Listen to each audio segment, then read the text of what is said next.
ভেনেজুয়েলায় প্রথমবারের মতো মন্ত্রিসভার বৈঠকে ডেলসি রদ্রিগেজ, প্রেসিডেন্ট প্যালেসের কাছে গোলাগুলি। কারাকাসের তেল সম্পদে মার্কিন হস্তক্ষেপ, বিলিয়ন ডলার বিনিয়োগে প্রস্তুত যুক্তরাষ্ট্র, তবে পরিকল্পনা বাস্তবায়নে আছে সাংবিধানিক বাধা।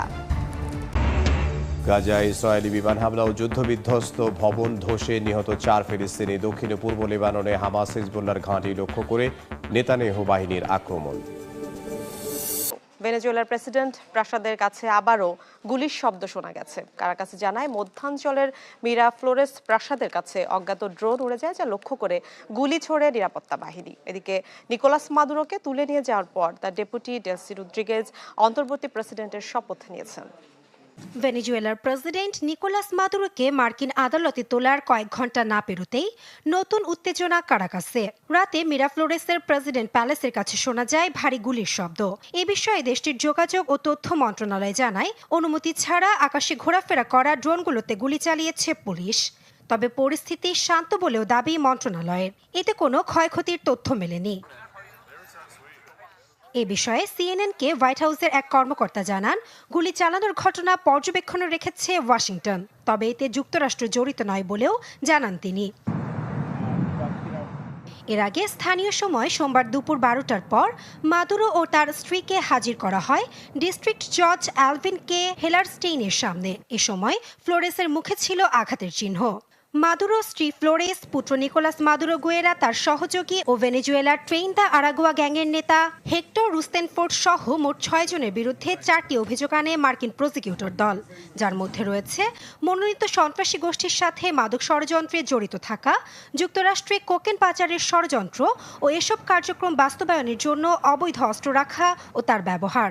25 পৃষ্ঠার অভিযোগপত্রে একটি মামলা তুলে ধরা হয়, যা 1999 সালে শুরু হয়েছিল, যখন মাদুরো প্রথমবারের মতো ভেনেজুয়েলার প্রেসিডেন্ট হিসেবে নির্বাচিত হন। এদিকে আত্মপক্ষ সমর্থনের সময় সব অভিযোগ অস্বীকার করেছেন ভেনেজুয়েলার প্রেসিডেন্ট নিকোলাস মাদুরো ও তার স্ত্রী সিলিয়া ফ্লোরেস। এদিকে ভেনেজুয়েলার ভারপ্রাপ্ত প্রেসিডেন্ট হিসেবে শপথ নেওয়ার পর প্রথমবারের মতো মন্ত্রিসভার বৈঠকে সভাপতিত্ব করেছেন ডেলসি রদ্রিগেজ। উপস্থিত ছিলেন 30 মন্ত্রী ও প্রতিনিধিরা। এ সময় যুক্তরাষ্ট্রকে সংঘাতে না জড়িয়ে আন্তর্জাতিক আইন মেনে সহযোগিতার আহ্বান জানায় ডেলসি রদ্রিগেজ। এমন অবস্থায় ভেনেজুয়েলার তেল নিয়ে মার্কিন কোম্পানিগুলোর সাথে বৈঠকে বসতে যাচ্ছে ট্রাম্প প্রশাসন।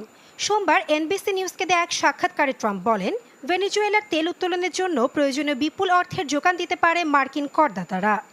মার্কিন সামরিক আগ্রাসনের মুখে ভেনেজুয়েলার ভবিষ্যৎ নিয়ে যখন দুশ্চিন্তায় বিশ্ব, তখন সাম্রাজ্যবাদের এক গভীর পরিকল্পনা মাথায় রেখে কৌশল সাজাচ্ছেন ট্রাম্প প্রশাসন, যাতে ভবিষ্যৎ মার্কিনীদের সাম্রাজ্যবাদী নগ্ন থাবা পড়তে পারে কলম্বিয়া, কিউবা, মেক্সিকোর মতো দেশে।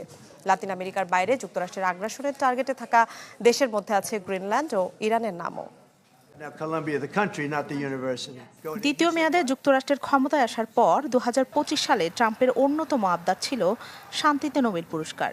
এ নিয়ে বিশ্বে যখন আলোচনা সমালোচনা, ঠিক তখনই ভেনেজুয়েলায় দুর্ধর্ষ সামরিক অভিযানের পর মাদুরোকে সস্টিক তুলে এনে ক্ষমতার নগ্ন প্রদর্শন করল ওয়াশিংটন। মাদক পাচারের অভিযোগের আড়ালে মূলত ভেনেজুয়েলার মূল্যবান তেল সম্পদে সরাসরি মার্কিন হস্তক্ষেপ চান ট্রাম্প। তাই প্রকাশ্যেই দেশটির তেল সম্পদ রক্ষণাবেক্ষণ ও ব্যবস্থাপনার নিয়ন্ত্রণ নেওয়ার ঘোষণা দিয়েছেন মার্কিন প্রেসিডেন্ট। বিশ্ব রাজনীতির চিত্রপট পাল্টে দেওয়ার মতো এই ঘটনায় এখন ঝুঁকির মুখে ভেনেজুয়েলার প্রতিবেশী কয়েক দেশের সার্বভৌমত্ব।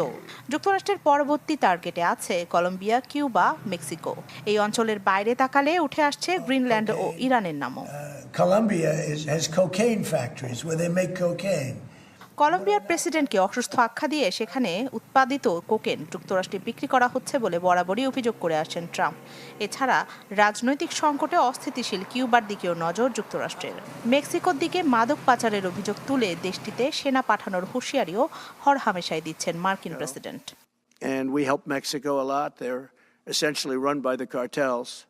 এছাড়া লাতিন আমেরিকার বাইরে ভূ রাজনৈতিক গুরুত্ব ও সামরিক অবস্থান বিবেচনায় আর্কটিক অঞ্চলের গ্রিনল্যান্ডের ওপর কৌশলগত অর্থনৈতিক প্রভাব খাটাতে মরিয়া যুক্তরাষ্ট্র। ভৌগোলিক দূরত্ব বেশি হলেও ডেনমার্কের অন্তর্ভুক্ত গ্রিনল্যান্ডের বিরল ধাতু, বন্দর ও অবকাঠামোতে বিনিয়োগে আগ্রহ আছে চীনের। ফলে গ্রিনল্যান্ডকে ওয়াশিংটনের ক্ষমতা বলয়ে রাখতেই চাচ্ছে যুক্তরাষ্ট্র। সামরিক শক্তির মাধ্যমে দখলদারত্ব যুক্তরাষ্ট্রের ইতিহাসে নতুন কিছু নয়, বরং এটি দেশটির দীর্ঘদিনের বৈদেশিক নীতি ও ভূ রাজনৈতিক কৌশলের এক ভয়াবহ অংশ, বলছেন আন্তর্জাতিক সম্পর্ক বিশ্লেষকরা। পুরনো সেই কৌশলে ভর করেই তাই মার্কিন পররাষ্ট্রনীতিতে মনরো ডক্ট্রিন নামে পরিচিত লাতিন আমেরিকার ওপর এবার প্রভাব বলয় গড়ে তুলতে মরিয়া এই বিশ্বমোড়ল। আবারও ইসরায়েলি বিমান হামলায় শিশুসহ নিহত হয়েছেন অন্তত 2 ফিলিস্তিনি। ইসরায়েলের দাবি, হামাসকে লক্ষ্য করে এই হামলা চালিয়েছে তারা।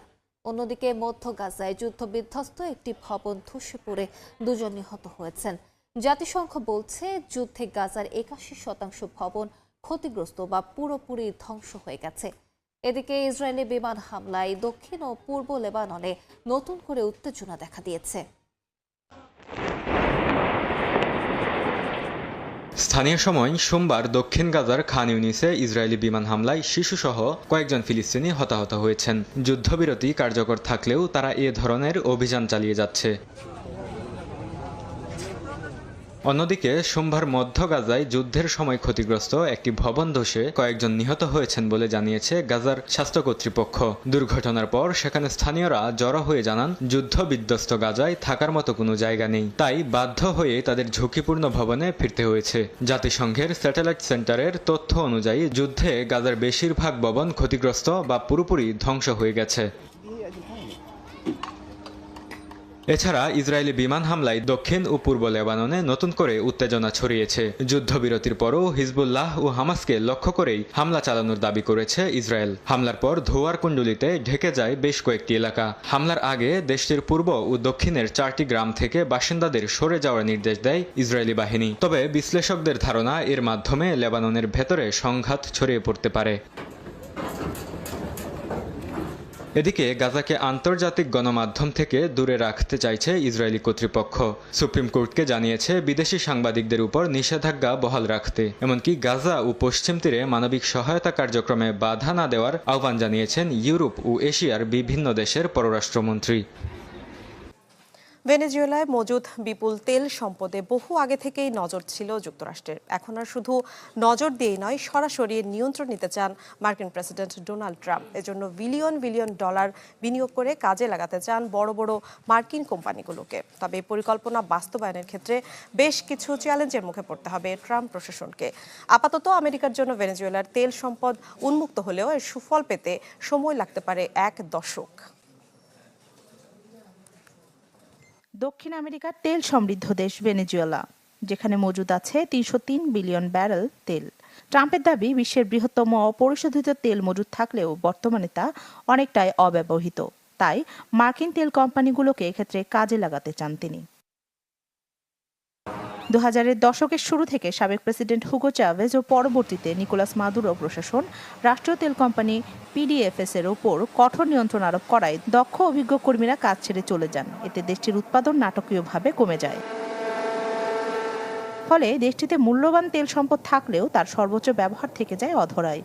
বর্তমানে মার্কিন কোম্পানি শেভরন সহ কিছু পশ্চিমা তেল প্রতিষ্ঠান ভেনেজুয়েলায় সক্রিয় থাকলেও তাদের কার্যক্রম সীমিত। মাদুরো সরকারের অর্থনৈতিক পথ রুদ্ধ করতে যুক্তরাষ্ট্র নিষেধাজ্ঞা ও তেল রপ্তানিকে লক্ষ্যবস্তু করায় এই পরিস্থিতি তৈরি হয়েছে বলছেন বিশেষজ্ঞরা। 2015 সালে ওবামা প্রশাসনের সময় থেকে শুরু হওয়া এসব নিষেধাজ্ঞার ফলে ভেনেজুয়েলা মূলত বৈশ্বিক বিনিয়োগ এবং প্রয়োজনীয় যন্ত্রাংশ থেকে বিচ্ছিন্ন হয়ে পড়ে। এমন প্রেক্ষাপটে মার্কিন কোম্পানিগুলো ভেনেজুয়েলার জরাজীর্ণ অবকাঠামো মেরামত করে দেশের জন্য অর্থ উপার্জন করবে এমন প্রত্যাশার কথা ট্রাম্প বললেও তা বাস্তবায়ন হবে খুব চ্যালেঞ্জিং মনে করছেন বিশেষজ্ঞরা।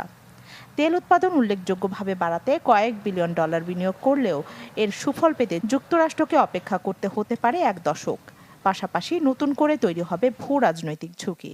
মার্কিন পদক্ষেপ ভেনেজুয়েলার বিপুল তেল সম্পদ উন্মুক্ত করলেও দীর্ঘমেয়াদী ঝুঁকিপূর্ণ সম্পদের দাম বাড়াতে সহায়ক হবে বলছেন ING'র প্রধান অর্থনীতিবিদ কার্স্টেন ব্রেজস্কি। ভেনেজুয়েলায় বাস্তবে তেল উৎপাদন বাড়াতে অনেকটা সময় লেগে যাবে। এক্ষেত্রে আগামী কয়েক মাস কিংবা বছরও লেগে যেতে পারে। তবে যুক্তরাষ্ট্রের দেয়া বার্তায় বোঝা যাচ্ছে তারা পশ্চিম গোলার্ধে প্রভাব বিস্তার করতে চাচ্ছে। ইউরোপের জন্য এটি নিজেদের অবস্থান গুছিয়ে নেওয়ার জন্য একটি সতর্কবার্তা। এছাড়া দেশটির তেল সম্পদে মার্কিন হস্তক্ষেপের ক্ষেত্রে বড় বাধা মূলত আইনি ও রাজনৈতিক। খনন কাজ শুরু করতে যুক্তরাষ্ট্রের আগ্রহী কোম্পানিগুলোর জন্য ভেনেজুয়েলার সরকারের সঙ্গে একটি চুক্তি প্রয়োজন, যা মাদুরোর উত্তরসূরি আসার আগে সম্ভব নয়। ফলে রাজনৈতিক পরিস্থিতি স্থিতিশীল হলেও এই প্রক্রিয়া শেষ হতে লেগে যেতে পারে কয়েক মাস। আন্তর্জাতিক জ্বালানি সংস্থা আইএ এর সর্বশেষ প্রতিবেদন বলছে, গত নভেম্বরে ভেনেজুয়েলায় দৈনিক গড়ে 8,60,000 ব্যারেল তেল উৎপাদিত হয়েছে। এটি 10 বছর আগের উৎপাদনের মাত্র 1/3 এবং বিশ্বব্যাপী তেলের মোট চাহিদার মাত্র 1%।